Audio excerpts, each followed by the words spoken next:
Hey everybody, it's Miss Cole. Don't forget, I am a sucker for comments. Love some comments. So, there's been a fair amount of press recently about the rise in challenges and bans of books in libraries and public schools.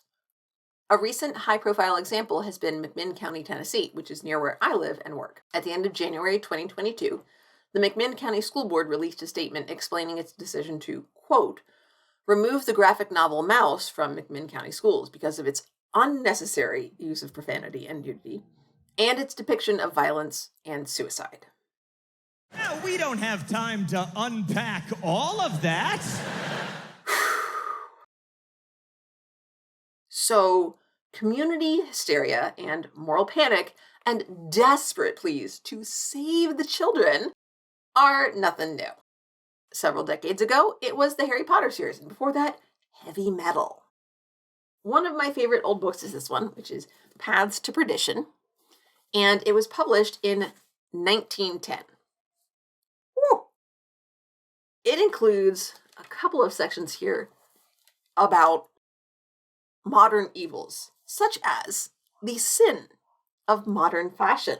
First of all, they enslave their devotees.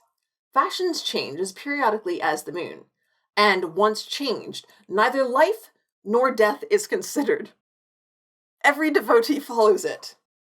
It is a case of bondage, not liberty, a case of suffering, not of comfort. Our national song has become well nigh invalid and untrue because of fashion slavery. For example, a fashion-stricken wife bought her husband a box of collars, which were too small for him. After a fierce struggle, he succeeded in getting one fast around his neck. He at once came to his wife and said, "I got it on at last." And no sooner had he spoken than he fell to the floor, a corpse. However, it's not just the sin of modern fashion, but the peril of the modern dance. The modern dance, like many other things that are demoralizing our American people, came from France. Anyone who is acquainted with France and the modern dance will acknowledge this fact. Somehow America has become a dumping ground for national and social garbage. That doesn't sound familiar at all. The laws of health condemn the modern dance. They say that dancing makes rosy cheeks. The fact is, dancing unmakes rosy cheeks. It makes blood red cheeks, but shame to that face. You cannot play ball with a ripe peach and expect it to remain good and sweet. That strong girl, a perfect model of purity and health, goes for the first time, whirling and dancing with eyes bright and sparkling, but she sees nothing. Her eyes are alert, but she hears nothing. She is lost in the peculiar pleasure of contact with masculine magnetism. You ask her to explain herself, and she cannot. Thus the evening is spent, and often the night. The next morning she awakes only to find herself a little wiser than before. She can now explain, but it is too late. The deed has been committed. She has thrown to the swine the most precious jewel that God has ever given to any being. I mean her feminine virtue. In case you didn't know, she has become an outcast to society and a plaything for vile men. This once bright and noble girl is now a slave in some den of ill fame. This is the result of the violation of social law. This is the fruit of modern dance.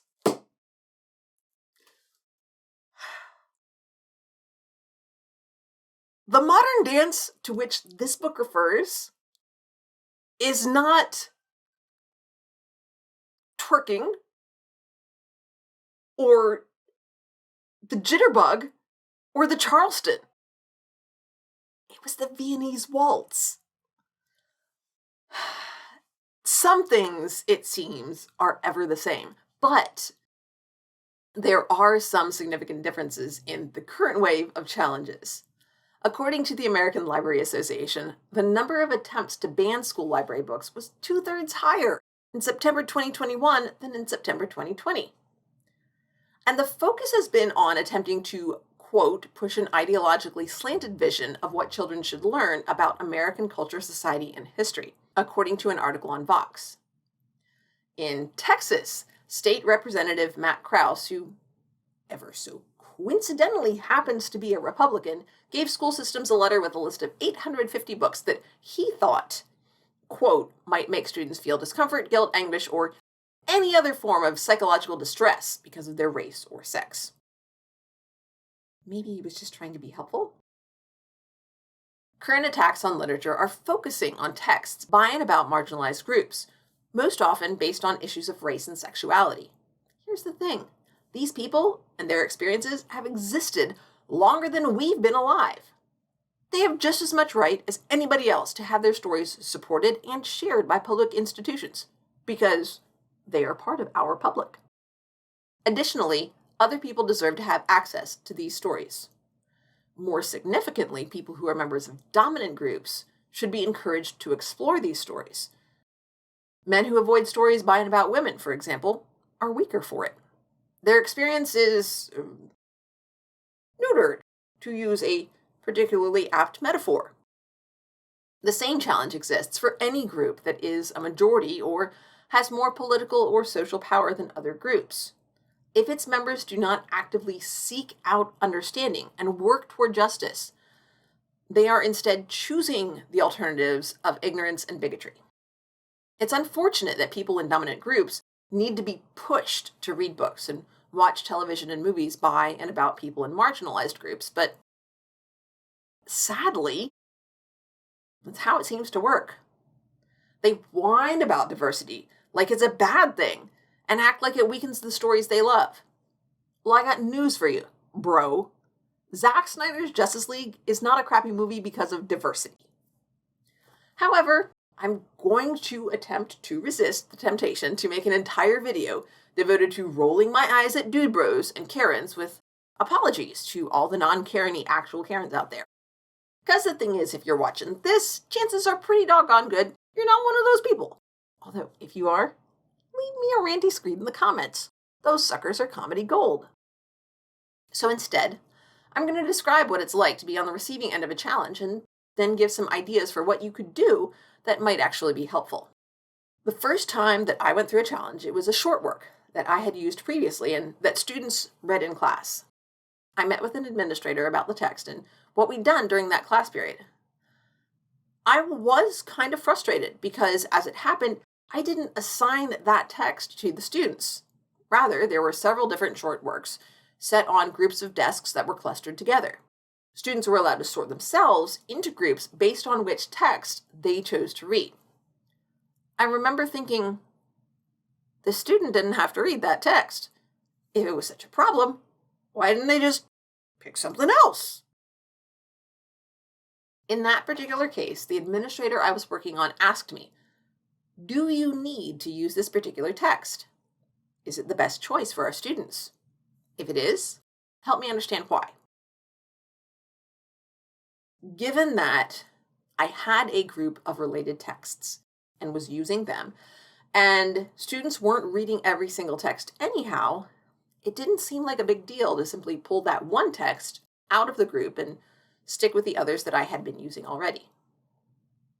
I go back and forth on that decision, though. These not a big deal concessions can add up over time, so it's important to look at the big picture too.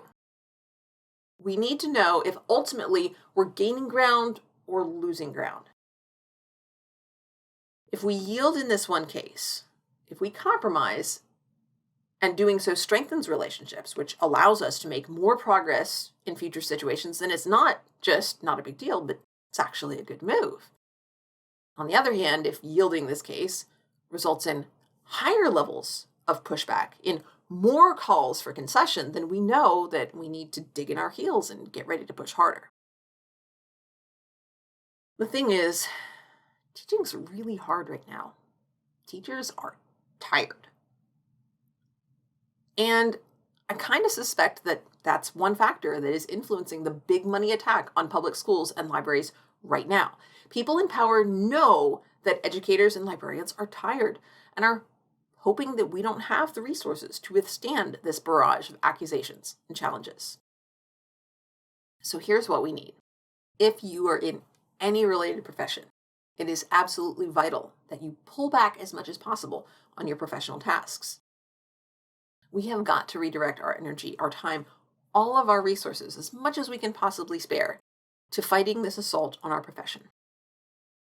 Because make no mistake, this absolutely is a war on public education through attacks on libraries and schools.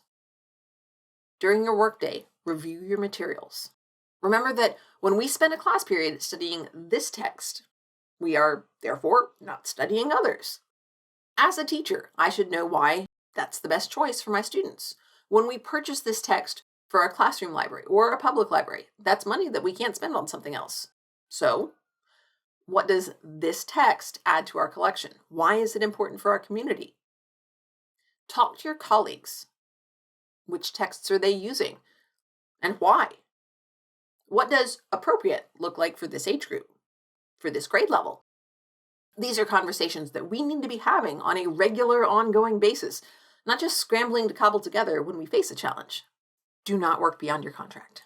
This is aside from issues of exhaustion and exploitation, both of which are totally valid issues that deserve their own videos. Rather, it's an issue of prioritizing the resources that we do have. Use your afternoons, evenings, and weekends to rest and connect with your friends and family and to organize. What's going on in your state legislature? Who can you talk to? Who will help you? What policies has your school board put forth to support students' access to relevant, meaningful literature? What are your public library's greatest needs? How are they funded? When are their meetings? Who will go with you? Will you go to dinner before or afterward? It's important to celebrate the work that we're doing. And besides, people gotta eat. If you are not personally a librarian or a teacher, look for the people in your life who are. Talk to them. More importantly, listen to them. How are their classes going? What are they working on? What are they struggling with? Find out what bills are being proposed in your state legislature and what your city and county policies are about funding libraries. Advocate for moving funds away from punitive measures like police militarization and into programs that reduce the need for punishment, like libraries and public transit and education and community activities. Go to local meetings. Get involved. Request additional Own Voices materials for your local public library.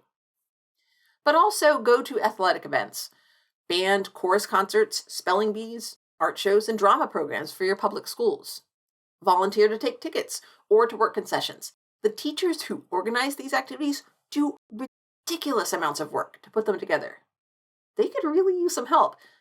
But in addition, they're just delighted to have people in the community show up and support them. Honestly, mostly we're not even focused on your support for us. We're just so happy when we see people supporting our students. Finally, I know, we're there. I have one teensy tiny request for creators. Don't cuss. Here's the thing. People who do swear often say that it's not a big deal. Okie dokie. That's fine. In that case, it shouldn't be a big deal to leave it out. And especially in cases where there are other elements in work that are a big deal, including profanity gives potential detractors a convenient excuse to challenge that work. I'm not a bigot. I just don't think a middle school library should carry a book that uses the F word. Sometimes I feel like Jerry Maguire. Help me help you. Because the thing is, discussions about whether or not a work is appropriate are appropriate. The Godfather is commonly found at most public libraries. Should it be included in a middle school library's collection? Probably not. A review that I've linked down in the description says, denied dignity, denied justice, and most importantly to the story, denied their masculinity. The characters of The Godfather do whatever it takes to build and demand the masculinity and dignity and social power they're denied, often with bloody, ruthless results. The novel's language and structure are plain and even vulgar, but that is used to underscore the characterization and the thematic development. It's full of violence and sexism and toxic masculinity. Those elements, though, are significant to the text. However, as a result, even adults sometimes see this novel as sensationalizing these negative elements. They view the work as glorifying power and revenge rather than focused on showing their tragic consequences. So, this is a work that's important, but not appropriate for adolescents, who are even less likely to be able to understand those nuances. So, creators, if your work is aimed at young people, be very judicious about introducing any explicit language that is not absolutely necessary.